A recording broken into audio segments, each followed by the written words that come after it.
Wagwan. Liquor boy, Kiandan, overcome, Izal, Rasta, Hutif my lighter. Hello, everybody on the channel.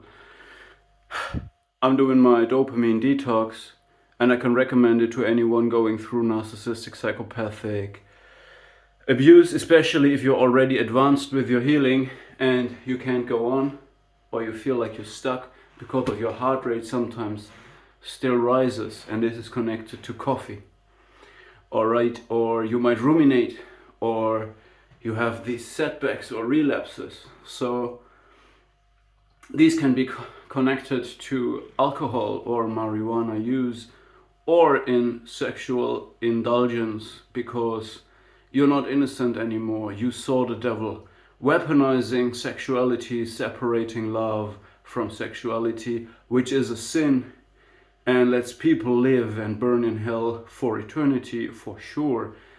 But this leaves imprint in you and the desire to cleanse yourself from the witnessed experiences you made, all right? So you feel unashamed. You feel well and good in your body again, right? So what I have realized, by the way, I'm doing good, from the coffee withdrawal, I had one day of dull feeling, headache, a little bit more fatigue. Slower starts in the morning, but ChatGPT already warned me. But when you feel it, you know it is different. And just when you read it, but I recommend, as I told you, sexual retention and the absence of all substances that you use. In other words, you only live off water and bread and love, but self-love. So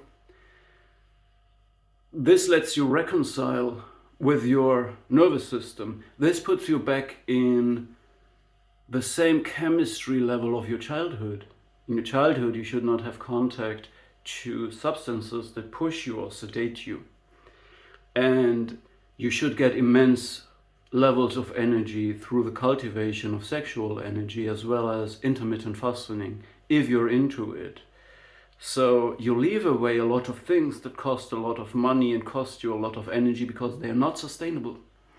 And then they make you act based on your false self. When you drink coffee, alcohol, marijuana, you act based on a false self potentially. But what I've realized is that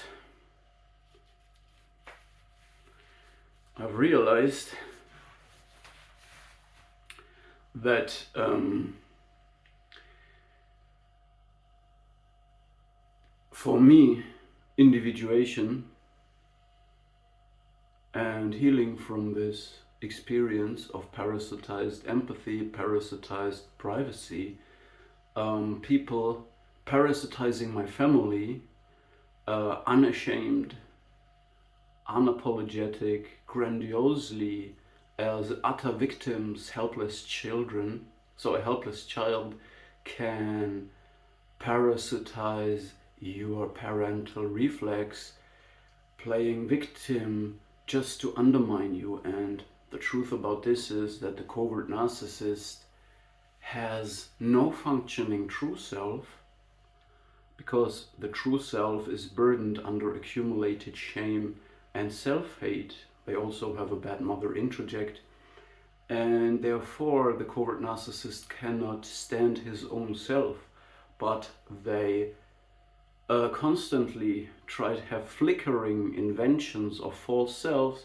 And when they witness a person like you with a person that potentially only has a true self, which is dysfunctional too, they get envious and they must bury your true self in order to try to mimic you. So they have flickering attempts to create false selves, but in the covert narcissist, all selves are fractured and dysfunctional and reductions, because they are reduced to the mental capacity and the emotional capacity of the covert narcissist to fantasize concepts of self, and these are very impotent.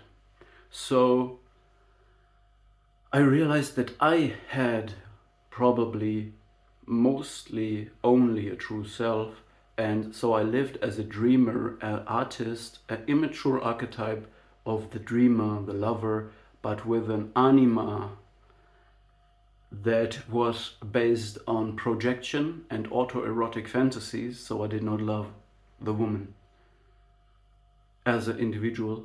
I loved the fantasy I had. I loved myself, this narcissistic anima.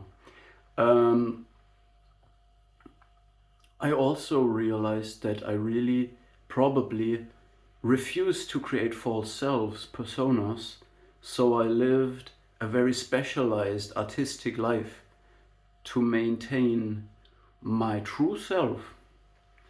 In every situation, this made grinchful experiences when I tried to fit in.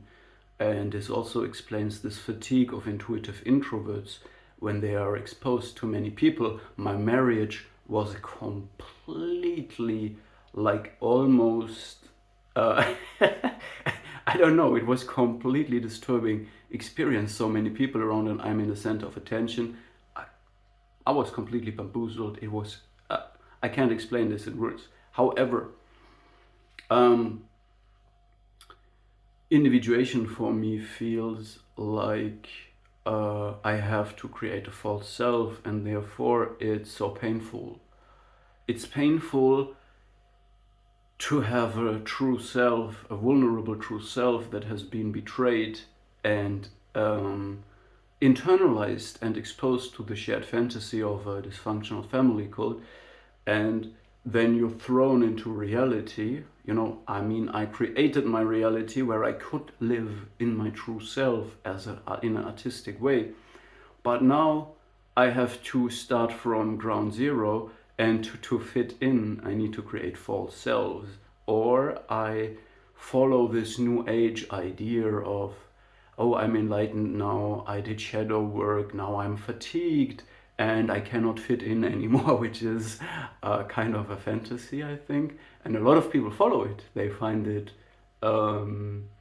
comfortable to be enlightened and therefore not fitting in anymore, but I'm not buying it fully, right? So, yeah, I just wanted to say, for some people it might feel, individuation might feel like they have to create a false self to protect the true self behind it, that is glowing mysteriously behind, but is protected and is able to show true emotions in the right context in a protected private space, but it has a very protective functioning false self that is also having the function of parenting, probably as a protective father and a nourishing mother, unconditionally loving the true self behind.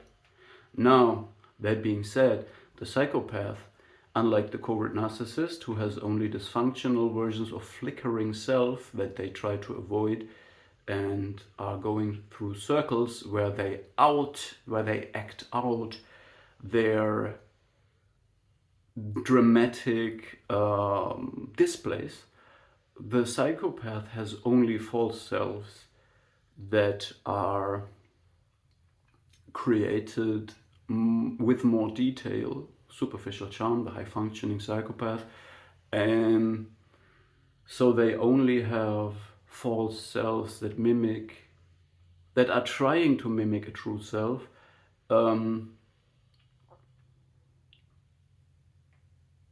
and the irony is when these people get envious on you and parasitize your empathy, your depth, your human core, try to erase it, to bury it, so they can feel that their own fake facade is more real. That is when they try to submit you and make you a permanent jeopardized host for their parasitic tendencies. But when you survive this and you come back stronger, they try to reconcile with you and put on a new facade. And this is like the undead rising with a stubborn, unapologetic, unconscious hoovering attempt to come close to you, to be friends again, after they tried to erase you and left very small chance for you to survive. So stories repeat. This is an eternal repeating story, and it's always the human side who has to bring the sacrifice, but also set the boundaries to not let them come into the same position of control again. That's over, you know. So they have to live in the facade and in the dysfunctional false self world of projection and a rate of control. And when you do this real work of dopamine detox and individuation, you can face them unflinching. So the insecurity that comes from the ambiguity and the gaslightings they created for you, and the existential threat and the coercive control, these vanish and you can face them again. And that's when they want to reconcile with you, because they could not submit you like a covert narcissistic house slave on a leash, or a father, a submitted father that never told their children where the limits are of their influence, that one cannot play God in the lives of other people, that the body ends here, the world begins there, and there begins another human being, and all of them are different realities that are not submitted to our will. And they will never understand this. It goes back too far in survival mechanisms of their childhood, but we know now.